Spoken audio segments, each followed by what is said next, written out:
JBlog 2010, October 2nd.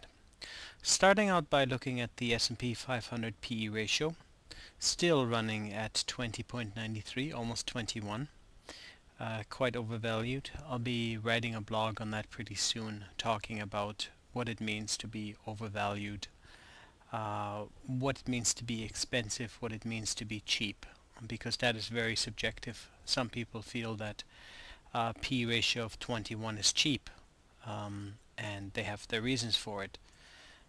I personally doubt those reasons, but people do have their reasons for all of this. Um, anyways, and then we have, of course, the dividend yield on the S&P 500 being at 1.92, which is a little bit above bonds. So from that point of view, it is a passable return, especially when you're in utilities which pay a higher dividend than most other stocks. Of course, the problem is that with stocks you always have the possibility of loss, capital loss, and as the saying goes, sometimes it's the return of your capital that you should be concerned about, not the return on your capital. So let's look at what happened last week. Oil had a big jump on Wednesday, Thursday, Friday. No particular reason that I can see.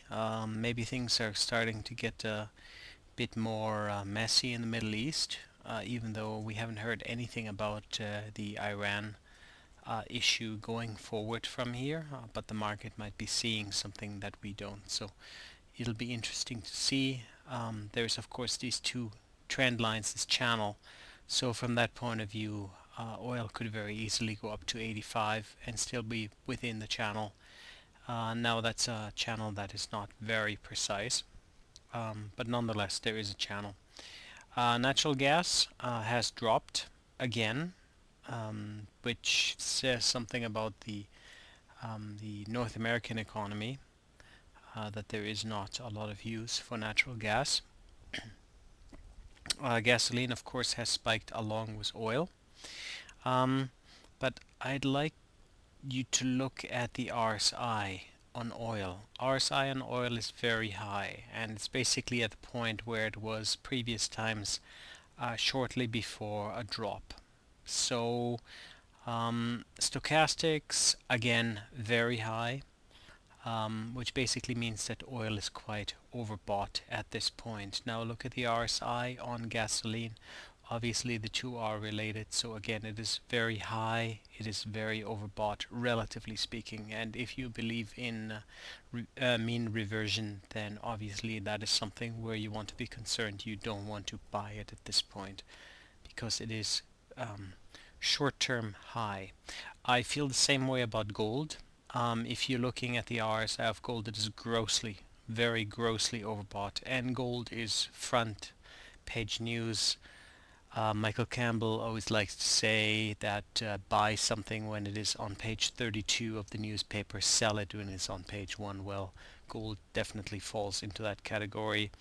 I actually took a short position against gold via put option on Friday, just because I look at this and I'm thinking overbought, crazy.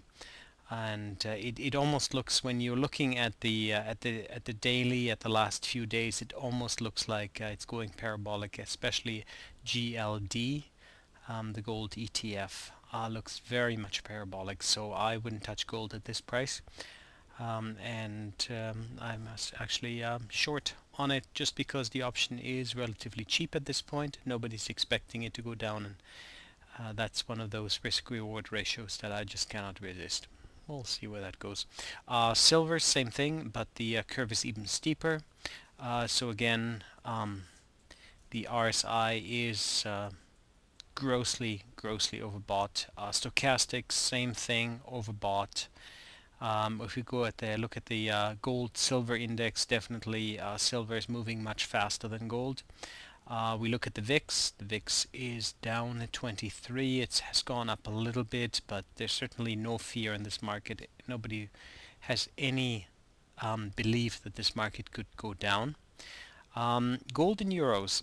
Now the euro has been going up, and therefore gold does not look as good in the euro as it does in the US dollar.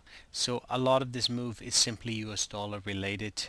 The highs of gold in euros were actually back in June, and since then this was at the low point of the euro, and since then the euro has gone back up. Here we have gold in oil, and gold is actually going up slower than oil. So oil of course had the dramatic rise and is again quite overpriced at this point. Now the US dollar is the opposite of everything else basically. It is very oversold at this point. Now, of course, the quantitative easing is in the news everywhere. The US dollar is going to die, blah, blah, blah, blah, blah. Mean reversion. Think mean reversion. That's what I'm thinking. I'm thinking mean reversion. I'm thinking if something is so oversold, everyone sold it. There's nobody left to sell it. So what am I doing? Well, I'm going to take a call option on that. And I'm going to go against the trend on this particular one. Simply because for me that's just very irresistible. Oh, and yeah, so that was that. Now as for the indexes themselves, they have gone up, but they haven't gone up as dramatically as the commodities have. So index stocks are definitely lagging back behind commodities. I'm still evaluating exactly what that means. In the meantime, stochastics, again, on the markets, it's quite overbought. Anybody who says this market is cheap, if you're looking on a daily time frame, this market is not cheap. RSIs are way up there.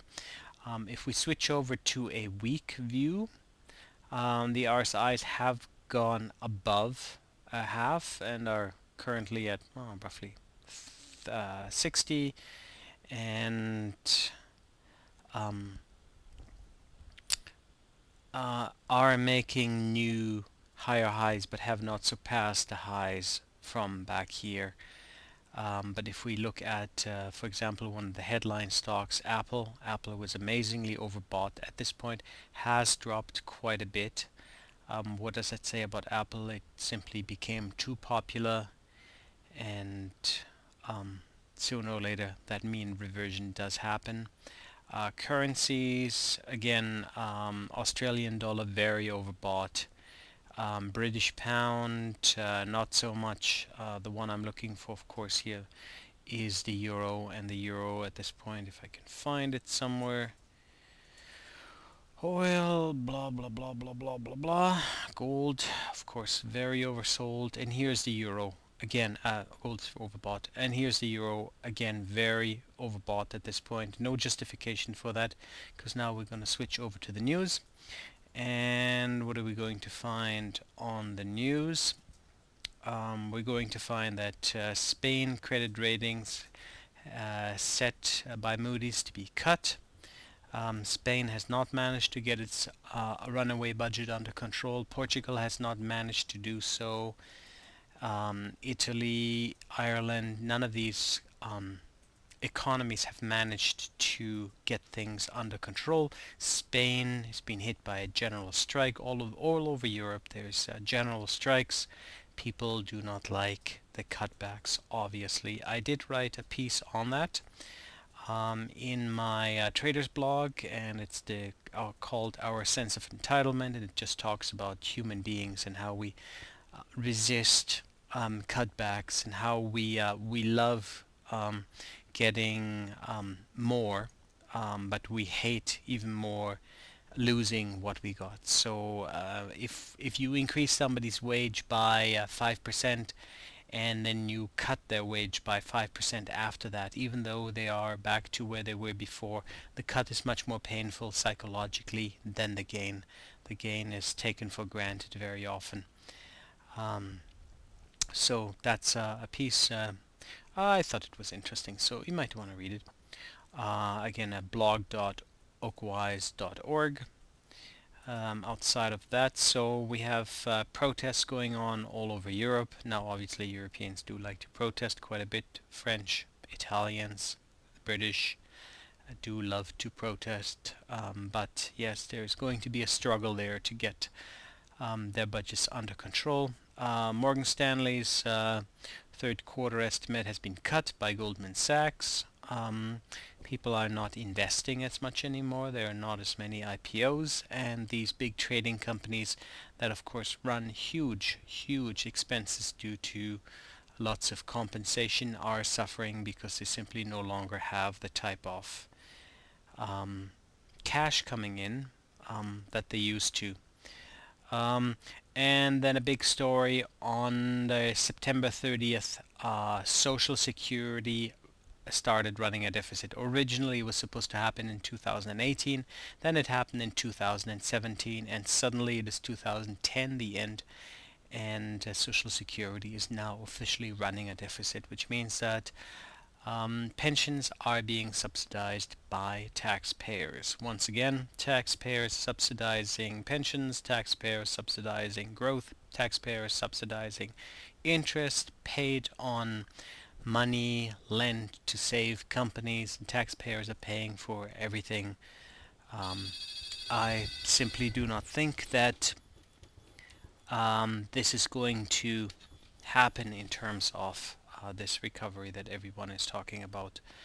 There's going to be some breaks coming on, especially next year when taxes start going up. Anyways, that's all I have for today. Hope you're well. Good luck trading, and all the best next week. Bye.